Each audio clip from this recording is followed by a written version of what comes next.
함께하면 즐거운 배승희의 팝콘 팝콘각입니다. 안녕하세요. 오후 시간입니다. 문재인 대통령 이런 이야기가 나왔습니다. 광화문 천막 철거 막은 현행범에 경찰 아무 조치도 안 했다니 난 납득이 안 된다. 야, 뭐 하는 거야 경찰? 서울시의 행정 대집행을 물리적으로 방해하는 것은 명백한 불법이고 현행범이다. 그럼에도 불구하고 경찰이 아무 조치를 취하지 않고 충돌만 막았다고 하는 것은 납득하기가 어렵다라는 이야기를 이 동아일보가 국회 행정안전위원회 등을 통해 입수한 국무회의 관련 자료가 있다고 보도를 했습니다. 이달 초 각에서의 서울시 강행 때 충동막 막은 거는 아름답지 못하다. 그래서 서울시가 이번에는 더욱 공격적으로 이 천막을 철거할 것으로 보이는데요. 글쎄 저는 대통령께서 자꾸 이렇게 국민들, 한쪽 편에 있는 국민들에 대해서 자신의 편에 있는 사람들에게는 관대하고 남에게는 아주 엄격한 잣대를 들이대는 것, 심지어는 가짜뉴스, 가짜정보라고 하면서 다 공인인 대통령 당신이 피해자가 돼서 국민을 상대로 국민을 범죄자로 몰고 국민을 고발하는 자세, 이것도 옳지 않다고 생각하는데 이번 의견에 대해서 국민들이 어느 쪽이든 그게 진보가 됐던 극좌가 됐던 아니면 극우가 됐던 보수가 됐던 이런 의견 표명을 위해서 천막을 설치하고 뭐 세월호 천막도 마찬가지죠. 자신들의 의견을 표명하기 위해서 광화문 광장, 누구에게나 열려있는 이 광화문 광장에 천막을 쳤다고 이것을 나무라는 것, 글쎄 저는 좀 우리 모두의 대통령이라는 지위, 공인의 지위에서는 조금 불편한 자세가 아닌가 생각이 듭니다. 대통령의 이런 강경 발언, 민노총에게도 한마디 해주시지 그랬나 이런 생각도 들어요. 어쨌거나 이런 강경한 발언이, 강경한 태도가 일부 국민들에게 뿐만 아니라 저쪽 바다 건너 아베 일본에게도 하고 있습니다. 대통령이 이번 아베 경제 보복에 대해서 강력하게 발언을 이어가면서 일본의 죄송합니다. 일본의 경제보복 조치를 철회 요구하면서 단호하게 가자라고 이야기를 했습니다. 30대 기업 총수들을 불러다 쭉 둘러 앉혀놓고는 기업들을 상대로 해서 강대강 대치 국면 속에 우리 기업들이 피해를 입는다면 나 문재인 대통령 가만 안 두겠어. 가만 안 두겠어. 일본 가만 안 둘 거야. 이 반일 감정으로 나 총선 치를 거야. 뭐 이러는 것 같습니다. 문재인 대통령 전례 없는 비상 상황이라고 하면서 일본은 막다른 길로 가지 말라. 가지 마. 일본 막다른 길로. 나도 막다른 길에 막힌단 말이야. 뭐 이런 건가요? 가만 안 두겠어. 네. 이러고 나섰습니다. 좀 뭐 웃을 일은 아닌데 정말 너무 무서워서 견딜 수가 없습니다. 한쪽 국민을 향해 가지고는 강경진아 왜 안 했냐, 경찰 왜 보고만 앉아 있었냐, 더 때려잡지 그랬냐, 이러질 않나. 일본 아베를 향해 가지고는 전례 없는 비상 상황, 일본은 막다른 길로 가지 마라, 가지마, 네, 가지 말라고 했습니다. 게다가 특정국 의존해서는 안 된다. 우리 자력 갱생을 해야 됩니다. 여러분, 이 한국에서 이 탈일본 나서야 됩니다. 일본에게 우리가 언제까지 이렇게 식민지처럼 지낼 수 있겠습니까, 여러분? 일본 규제 사태 장기화 배제 못합니다, 여러분. 주변국 대상으로 국제 여론전 나섭시다, 여러분. 일본은 나쁜 놈들이에요. 이 토착애구를 한국에서 없애야 됩니다. 기술재료 개발 국산화해야 됩니다. 이 필요한 거 예산 추경 반영해 주겠어요, 여러분. 이런 좋은 발언을 이어갔습니다. 그러면서 총수들을 만나서 그 해법으로 자력으로 갱생하자. 우리의 외교적인 노력에도 불구하고 이런 매우 유감스러운 상황이지만 모든 대비를 해야 됩니다. 정부와 기업 간 상시 소통 채널을 구축하고 재료와 부품 확보를 위한 수입처 다변화를 하고 기술 재료 장비의 국산화를 추진하면서 빠른 기술 개발과 실증, 공정 테스트를 위해 시급히 필요한 예산은 국회에서 협조를 구해 이번 추경 예산에서 반영을 해주겠어요. 어떻게든 우리가 자력 갱생을 해서 일본을 탈피합시다. 주먹을 불끈 쥔 김정은 긴장된 정세 속에 자력갱생 발휘하자. 자력갱생 발휘하자. 아 그렇습니까? 자력갱생 도대체 어디서 들어봤지? 북한입니다. 예. 야 이거 뭐 북한에서 자력갱생 콕 집어 개념풀이 자력갱생은 조선의 창조 본패 국가경제발전 5개년 원칙 간철 예의대로 자력갱생 아 어디서 들어봤나 했더니만 북한에서 들어봤습니다. 북한에서 자력갱생 자신의 힘으로 어려움을 타파해서 더 나은 환경을 만드는 일 국제경선 인미경쟁의 주체성 경질관철 과학기술의 강국화 올해 모두 신령사 과업을 관철례로 자력갱생 네. 자력갱생 사회주의 건설 전국마다 일대 영향을 모두 다 자력갱생 대단합니다. 저는 깜짝 놀랐어요. 자력갱생이란 말이 한국에서 나와가지고요. 아 이렇군요. 언어 선택도 이렇게 우리 민족끼리 하는 말로 자력갱생 아 정말 대단합니다. 어쨌거나 문재인 대통령이요 자력갱생을 통해서 이 일본 경제 보복에 대비를 하신다고 하니까 저는 할 말을 잊었습니다. 자력갱생 좋죠. 우리나라에서 모든 재료 만들어가지고 반도체 만들어주고 막 컴퓨터 만들고 소니 카메라 다 버려. 한국 걸로 만들어. 캐논? 야 안돼. 또 뭐 있습니까? 니콘 사진 다 버려. 옛날에 아버지들이 갖고 있던 니콘 사진기 소니 사진기 다 갖다 버려. 일본 이거 안돼. 지금 입고 있는 속옷 유니클로 있으면 다 버려. 옷 다 버려. 청바지 다 버려. 아 잠바 집에 있는 잠바 오리털 잠바 그 뭐야 구스 잠바 유니클로 안돼 버려. 차 렉서스 박원순 시장부터 버리라고 해. 아 라면 먹지마. 야 라면 알지? 일본에서 개발된 거잖아. 안돼 라면 버려. 단무지 닭광인가? 버려 닭광 버려. 생강 야 어떻게 생강을 먹냐? 일본에서 생강 먹는 거 아니야? 다 버려. 초밥? 야 초밥 먹지마. 회? 이거 사시미 아니야? 먹지마 메밀국수? 안돼 어묵? 안돼 김밥? 일본이랑 비슷한 것 같은데? 안돼 우린 자력갱생 해야 되잖아. 이건 안돼. 그 다음에 또 뭐가 있을까요? 된장 된장이 우리 건가? 아니면 미소국이 먼저인가? 이거 어떡하지? 자동차에 있는 거 다 버려. 바켓스 야 바켓스 다 버려. 피터 500? 알고 보면 그거 저기 일본에서 베낀 거 아니야? 야야 그거 다 버려. 마우라인데 빨간 마우라? 다 갖다 버려. 아파트? 아파트도 안 된다. 아파트먼트잖아. 다 버려. 러시안 캐시? 버려. 사나머니는 이제 한국에서 대출 안 해준답니다. 사나머니는 일본 자력인데요. 일본에서 안 해준답니다. 민주? 이거 일본 단어 아니야? 민주주의? 일본에서 번역한 단어 아니야? 다 버려. 사나머니 다 버려. 다 버려야 돼요. 기억도 다 버려. 다 지워버려. 자력갱생해야 돼. 자력갱생 정말 어떻게 너는 이런 단어를 쓸 수가 있었나 이런 생각을 했습니다. 여기서 웃고 있는 기업 총수들 정말 속이 아닐 거라고 생각하는데 어떻겠습니까? 이 정치와 경제가 분리되지 못하는 이 현실 속에서 웃을 수밖에 없는 거죠. 속으로 진짜 김승현 회장이 담배 피듯이 그럴 것 같아요. 속으로 정말 야 담배 하나 줘봐. 그러지 않았을까요? 김승현 회장? 김승현 회장 아닌가? 예.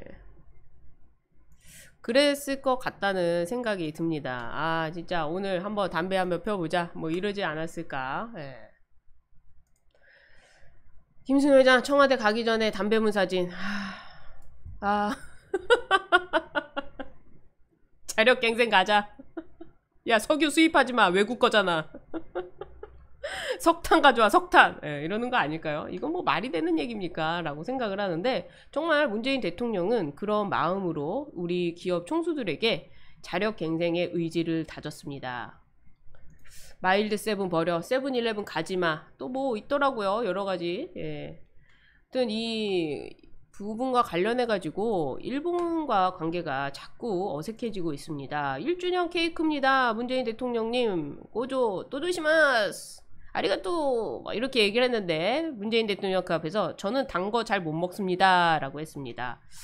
아유, 누가 주면 못 먹는다 하더라도 우리가 아이고 감사합니다 한 입 먹어보고 뱉더라도 먹어보는 게 예의인데 뭐 그런 거 없습니다. 얄짤 없습니다. 예. 좀 심하다 생각이 드는데 어제 예, 3324님 야 오늘 담배 하나 줘봐. 네. 어제 이제 기업들 만나가지고 얘기하는데 기업 총수들이 이런 이야기를 했더라고요. 기업을 최전선에 내세워서 뭘 어쩌겠다는 거냐. 에? 기업이 중심이 돼야 된다. 전례 없는 비상 상황에서 정부와 기업이 상시 소통하고 협력하는 비상 대응 체제를 갖출 필요가 있다고 했는데 이 간담회가 끝나고 참석자들 사이에서 야, 왜 부른 거냐? 야, 이럴 거면 왜 불렀냐? 아, 진짜 사진 찍기용이냐? 라는 불만이 나왔다고 합니다. 정말 허심탄회하게 처한 상황을 털어놓는 기업인도 진지한 대화도 없었다고 하는데요. 사실 이렇게 여러 명 우르르 모여놓는 이런 간담회 형식 자체가 보여주기 식이라고밖에 할 수가 없는 것이죠. 청와대 정부 관계자까지 약 50여 명이 참석한 자리에서 기업인 1인당 3분 이내 발언의 시간이 주어졌다고 하는데 3분 이내 기업이 어떻게 허심탄회한 말을 할 수 있겠습니까? 솔직한 심정을 토로할 사람은 아무도 없고 그저 문재인 대통령의 예예 맞습니다. 열심히 하겠습니다. 아이고 투자하죠. 국내 투자하죠. 라고 아무런 관련이 없는 얘기를 했을 겁니다. 심지어 무역 규제와 관련이 없는 금융인들이 벤처 투자에 열심히 하겠다고 말하기도 했답니다. 그러니까 아무 쓸모짝에도 없는 회의를 열어놓고 앉아가지고는 문재인 대통령 허심탄회하게 했다. 일본에 대응하겠다라고 한 것밖에 없습니다. 쇼쇼쇼 국민을 속이는 거죠. 물물교환합시다. 지금 일본은 한국 경제의 버팀목인 이 반도체 이 목을 치밀하게 조여오고 있습니다. 그에 비해서 우리 정부의 대응은 미덥지 못하죠. 심지어 강경화 장관은 지금 뭐 아프리카 여행을 떠나셨다는 이야기가 있습니다. 지금이라도 돌아와서 일본과 관계를 회복해도 모자를 판에 일본 아프리카 가서 이런 시국에서 웃고 있는 모습을 생각하니까 정말 화딱지가 납니다. 일본 측이 문재인 정부 출범 이후 화학물질 관리에 대한 한일 간 대화가 중단됐다고 주장하니까 곧바로 산업통상자원부는 작년 6월에 회의하려 했는데 일본 측 담당 국장이 공석이어서 못했다고 반박했는데요. 이틀 만에 우리 측 주장이 사실이 아닌 것으로 드러났습니다. 일본 측 담당 국장이 공석이어서 못했다라고 했는데 사실이 아니었다는 점에서 굉장히 부끄러운 일이죠. 어쨌거나 이 정부의 대응은 이 경제 문제를 어쩔 수 없이 정부와 그리고 저쪽 정부와 함께 외교적으로 풀어나가야 하는데 이런 자력갱생이라는 말을 들고 나와서 좀 황당하기까지 합니다. 지금의 이 사태를 만든 것 사실은 법원과 정부죠. 법원은 한일 청구권 협정과 달리 일본 기업에 대한 개인 청구권을 인정해서 일본의 반발을 불렀습니다. 그리고 현 정부는 이 외교 갈등을 풀기 위해 고심한 전 정부와 법원을 사법농단이라고 해서 감옥에 쳐넣습니다. 그렇다면 이 문제 누가 풀어야 하겠습니까? 바로 문재인 대통령, 정부가 나서서 풀어야 되는데 피해자인 기업을 전면에 내세워서 방어수단이 없는 기업이 직접적인 표적이 되게 만들어서 이런 부분에는 좀 문제가 있다고 생각을 합니다. 오늘 아주 조선일보에 좋은 기사가 나서 소개를 해드리는데요. 우리는 식민을 극복했는데 왜 실패한 나라처럼 행동하는가 하는 점입니다. 식민지 독립국 중에 외국에서 받은 돈으로 경제 발전을 이룬 나라는 한국이 유일합니다. 사실 발전이 아니라 그 문자 그대로 한강의 기적, 기적이라고 할 수가 있겠죠. 이 한강의 기적을 만든 것, 이 한강의 기적이 뭐가 부끄럽다고 자꾸 일본에 대해서 우리가 왜 식민지처럼 행동을 하나, 실패한 나라처럼 행동하나, 식민 피해국이 가해국을 상대로 이렇게 확실하게 과거를 청산하고 극복한 사례는 한국 이외에는 없다고 합니다. 1965년 박정희 전 대통령이 국민 모두의 각성을 촉구했던 때 한국의 GDP는 일본의 29분의 1이었습니다. 2018년 작년에는 그 GDP 격차가 3분의 1로 줄었습니다. 이런 사례가 한국밖에 없습니다. 한국밖에 없어요. 65년 한일 국교 정상화에 포함된 청구권 협정, 한국의 일본에 대한, 일본의 한국 내 재산에 대한 국가나 개인 청구권이 완전히 최종적으로 해결된 것으로 규정하고 있는데, 그 당시 반일 감정, 이 문제에 대해서 얼마나 많은 반발이 있었습니까? 그 상황과 관련해서 많은 사람들이 시위를 하고, 그거에 대해서 박정희 전 대통령도 이 문제를 해결하기 위해서 열심히 노력을 했습니다. 대신에 한국은 보상금으로 5억 달러가 넘는 외화와 물자를 받았는데요. 이 물자가 바로 한강의 기적 마중물이 되는 것이죠. 그런데 그 돈 5억 원 달러가 넘는 이 외화는요, 65년 일본의 외환 보유액이 21억 달러였는데 우리가 받은 보상금 5억 달러는 일본의 외환 보유액 4분의 1에 이르는 돈이었습니다. 굉장한 돈을 우리는 일본에게 받아낸 것입니다. 물론 그 돈이 개인 피해자 개인에게 돌아가지 않고 오히려 이 국민이 잘 살게 되게, 이 나라의 발전을 위해서, 경제 발전을 위해서 뭐 포항제철, 경부고속도로 이런 식으로 개인의 청구권이 아니라 국가의 SOC, 이런 사회 간접자본에 쓰였다는 점은 평가되어야 될 부분이라고 생각을 하는데요.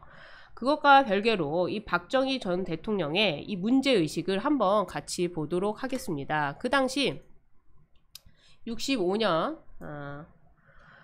6월 23일 박정희 대통령이 한일 국교 정상화즘에 대한 특별 담화를 발표합니다. 그 내용, 한국인에게 이런 얘기를 했습니다. 이렇게 했어요. 일본에 대한 열등감을 벌어라. 한나라의 운명 개척엔 국제 정세에 적응하는 결단이 필요하다. 국제 정세에 역행하는 국가 판단이 어떤 불행을 가져왔는지 조선 만력 우리의 뼈저린 경험이 실증하고 있다. 고종이죠. 우리는 누구와도 손을 잡아야 한다. 자유와 독립, 내일의 조국을 위해 도움이 된다면 어렵지만 과거의 감정을 참고 씻어버리는 것이 진실로 조국을 사랑하는 길이 아니겠는가. 이것이 나의 확고한 부동한 신념이오시다. 지난 수백 년간 일본은 우리 독립을 말살했고 우리 부모, 우리 형제를 살상했고 우리 재산을 착취했다. 과거만 따진다면 불구대천의 원수이다. 그러나 이 각박한 국제사회에서 아무리 어제의 원수라도 우리의 오늘과 내일을 위해 필요하다면 그들과도 손을 잡아야 하는 것이 국리민복을 위한 현명한 대처가 아니겠습니까? 국익 확보를 위해 최선을 다했다. 외교란 상대가 있는 것이고 일방적 강요가 안 된다. 이 굴욕적 저자세, 군사 경제적 침략 자초, 심지어 매국적이라 비난한다. 이 주장들이 우리 정부의 대일 입장을 강화할 수 있어 호의적으로 받아들였지만 만일 그 주장이 진심으로 우리가 또다시 일본을 침략당할까 두려워하는 것이라면 나는 국민들에게 묻고 싶다.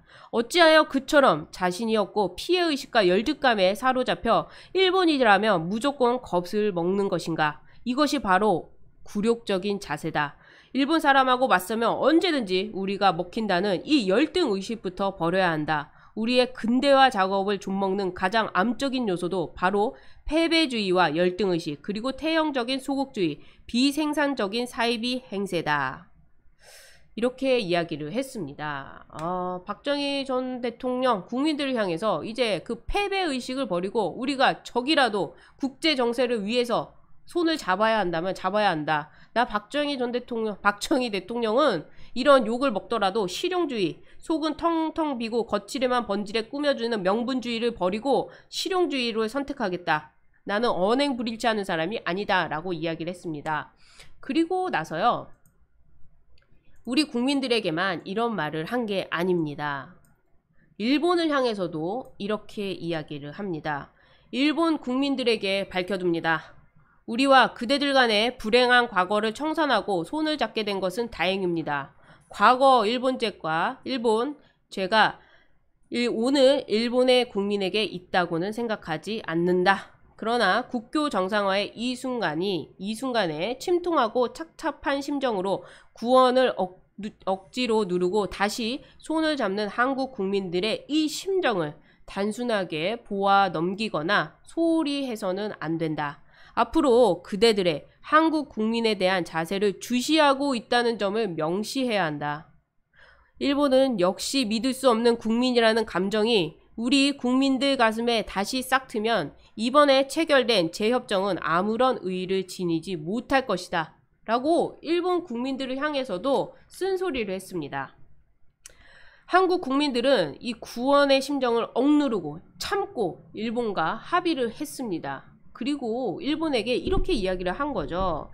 일본은 역시 믿을 수 없는 국민이다. 니들이 다시 침략하면 우리는 너희들을 역시 믿을 수 없는 국민이다 라고 생각할 것이다. 이렇게 하지 않도록 우리는 주시하고 있다. 그렇게 하지 마라 라고 일본 국민들에게도 한 소리를 했습니다. 이 국리민복, 국민을 위해서 적과도 손을 잡을 수 있고 욕을 먹더라도 실용주의, 속이 없는 명분주의보다 내실을 생각하는 실용주의를 선택한 박정희 전 대통령, 지금 대통령과 한 번은 비교해 볼 수 있다고 생각을 합니다.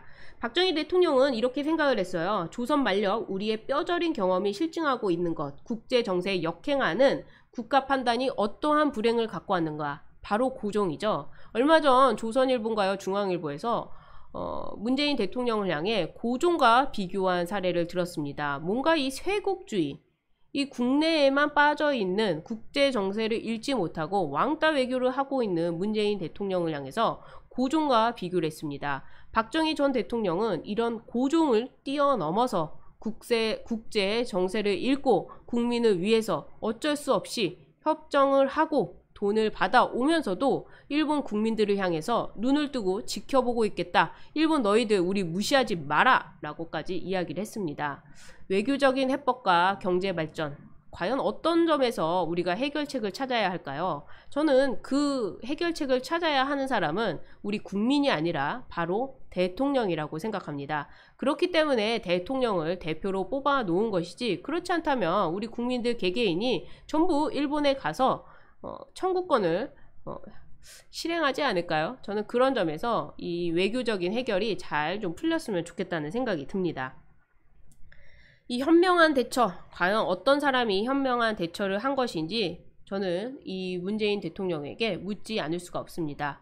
고종을 뛰어넘어서, 그리고 박정희 전 대통령을 뛰어넘어서 우리 국민을 좀 더 잘 살게 하는 어떤 그런 면을 보여주시는 것이 이 통합의 길로 가는 게 아닐까요? 그저 광화문에 있는 천막을 치운다고 해서 국민들이 통합하는 건 아니라는 점을 좀 알아주셨으면 좋겠습니다. 자꾸 이렇게 자기 편만 드는 쇄국주의, 이런 것도 좀 이제는 국민 편가르기에 넘어서는 일이 좀 됐으면 좋겠습니다.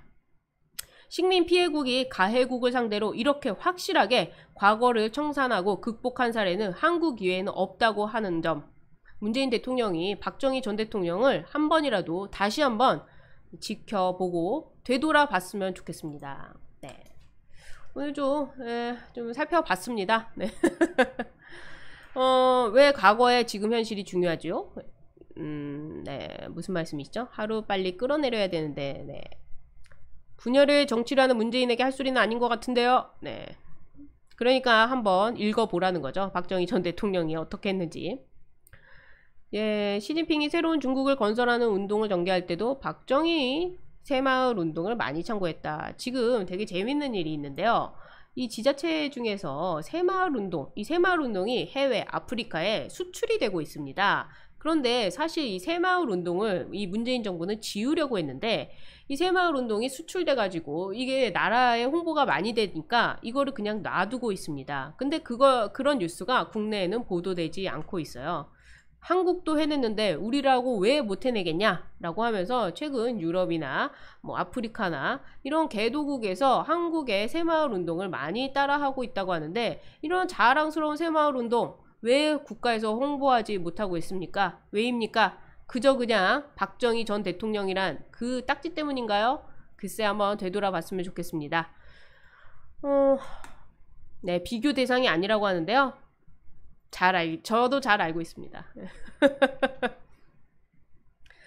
비교할 사람을 비교해야지 라고 하셨는데, 문재인 대통령에게 박정희 전 대통령을 다시 한번 되돌아보라고 충고를 하는 겁니다. 베트남도 잘 나갔죠? 네, 새벽 종이 울렸네. 새 아침이 밝았네. 네. 알겠습니다. 감비아에 새마을 운동 펼치러 갔냐? 예.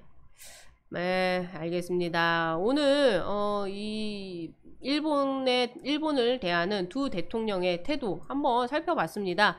조선일보에서 양상훈 칼럼으로 이 박정희 전 대통령이 한일 청구권 협정에 대해서 한일 국교 정상화에 대해서 이 한일 국교 정상화 즈음에 특별 담화를 발표했는데 그 내용을 소개해서 제가 오늘 이 뉴스를 한번 잡아봤습니다. 예, 옛날에는 희망이 있었습니다. 지금은 희망이 없습니다. 어쩌다가 이렇게 됐는지 모르겠습니다. 지금 전국에는요, 갑자기 나방떼가 많아져가지고 정말 재난영화 수준이라고 하는데 여기저기 수많은 재난영화 사태가 많이 벌어지는 것 같습니다. 옛 어르신들은 이런 얘기를 많이 했던 것 같아요. 임금이 덕이 없어서 나라에 자꾸 이런 불운한 일이 생긴다 뭐 이런 얘기를 하셨는데요. 지금 그 얘기가 왠지 입에 머무는 이유는 무엇일까요? 네, 불나방이죠. 네, 저도 왜 그런지 모르겠습니다. 알겠습니다. 파리 때도 등장했다고 하는데 정말 곳곳이 재난영화 수준입니다. 도대체 왜 이러는 걸까요? 인천에는 붉은 물, 세종에는 파리떼, 단양에는 나방, 불나방 어떻게 해야 될까요? 정말 궁금합니다. 여러가지 일 한번 살펴봤습니다. 네, 오늘은 여기까지 하도록 하겠습니다. 함께 해주신 여러분 감사합니다. 나가시기 전에 구독 버튼 또 좋아요 버튼도 눌러주세요. 감사합니다.